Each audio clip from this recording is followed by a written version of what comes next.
किसी वृत्त के बाहर स्थित बिंदु से खींची गई स्पर्श रेखाओं की लंबाई समान होती है। यहाँ पे एक वृत्त है जिसका केंद्र O है, उसके बाहर एक बिंदु P है। इस बिंदु से दो स्पर्श रेखाएं खींची गई हैं।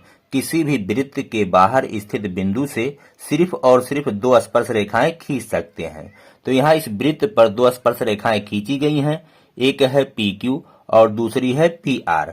हमें सिद्ध करना है कि PQ की लंबाई और PR की लंबाई बराबर है। तो कैसे सिद्ध करेंगे? पहला हेडिंग होगा दिया है, जो दिया गया है उसको लिखेंगे। तो दिया गया है एक वृत्त जिसका केंद्र O तथा वृत्त के बाहर स्थित बिंदु P से खींची गई स्पर्श रेखाएं PQ व PR हैं। अब दूसरा हेडिंग होगा सिद्ध करना है। क्या चीज हमें सिद्ध करना है? PQ बराबर PR। अब यहाँ पे हमें थोड़ा सा रचना करना होगा, तो यहाँ हेडिंग डालेंगे रचना। रचना क्या करना है? रचना में O को P से, O को R से, O को Q से मिलाएंगे। तो चलिए हम मिला लेते हैं। तो हमने यहाँ पे रचना कर लिया है। बिंदु O को P से, बिंदु O को R से, बिंदु O को Q से मिलाते हैं। तो रचना में लिखेंगे बिंदु O को P, Q तथा R से मिलाते हैं।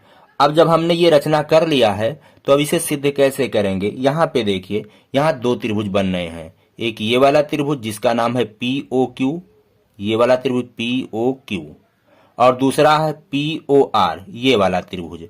अगर इन दोनों त्रिभुजों को सर्वांगसम कर ले जाएं तो PQ बराबर PR सिद्ध हो जाएगा। तो चलिए हम इसको सर्वांगसम करते हैं।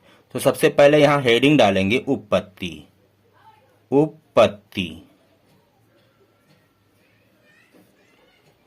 अब इन दोनों त्रिभुजों में त्रिभुज POQ व त्रिभुज POR में, इन दोनों त्रिभुजों में इस त्रिभुज की भुजा PO, ये वाली भुजा PO दोनों में है, इसमें भी है इसमें भी है, उभयनिष्ठ है। तो इसकी भुजा PO बराबर है इस वाले की भुजा PO के। यहां सामने लिखेंगे उभयनिष्ठ,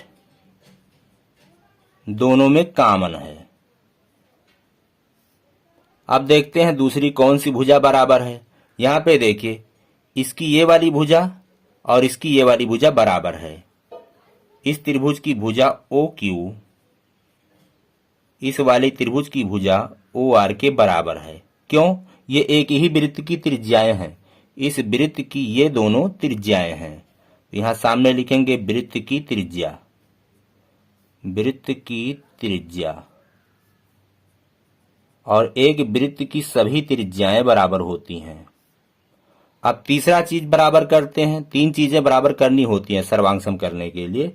तो तीसरा क्या चीज बराबर है? यहाँ पे देखिए, ये वाला कोण 90 अंश का है और ये वाला कोण 90 अंश का है। कैसे 90 अंश का है? किसी वृत्त पर खींची गई स्पर्श रेखा के स्पर्श बिंदु पर त्रिज्या लंब होती है, तो ये 90-90 अंश के होंगे। तो इस तरह से लिखेंगे इस त्रिभुज का कोण Q बराबर है इस वाले त्रिभुज के कोण R के, और कितना है? 90-90 अंश के हैं। यहाँ कारण में लिखेंगे वृत्त की स्पर्श रेखा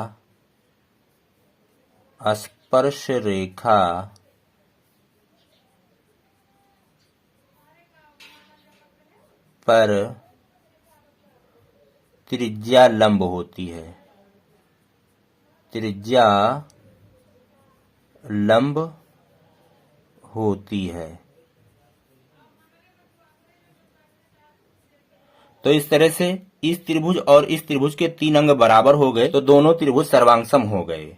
तो हम यहां लिख सकते हैं RHS सर्वांग समता से, सर्वांग समता से RHS सर्वांग समता से, ये सर्वांग समता क्या है? किसी समकोण त्रिभुज में समकोण कर्ण और एक भुजा दूसरे वाले समकोण त्रिभुज के समकोण कर्ण और भुजा के बराबर हो तो दोनों सर्वांगसम होती हैं। तो इस प्रकार RHS सर्वांग समता से त्रिभुज POQ वो सर्वांगसम हो गया। ये सर्वांगसम का चिन्ह है। त्रिभुज POR के। और जब दोनों त्रिभुज सर्वांगसम हो गए तो इनके संगत बाग बराबर हैं, तो हम लिख सकते हैं इस त्रिभुज की भुजा PQ वो बराबर है इस त्रिभुज की भुजा PR की। और यही हमें सिद्ध करना था, तो प्रूव्ड हो गया, प्रूव्ड। मैं आशा करता हूं कि मेरा यह वीडियो आपके समझ में आया होगा, आपको पसंद आया होगा।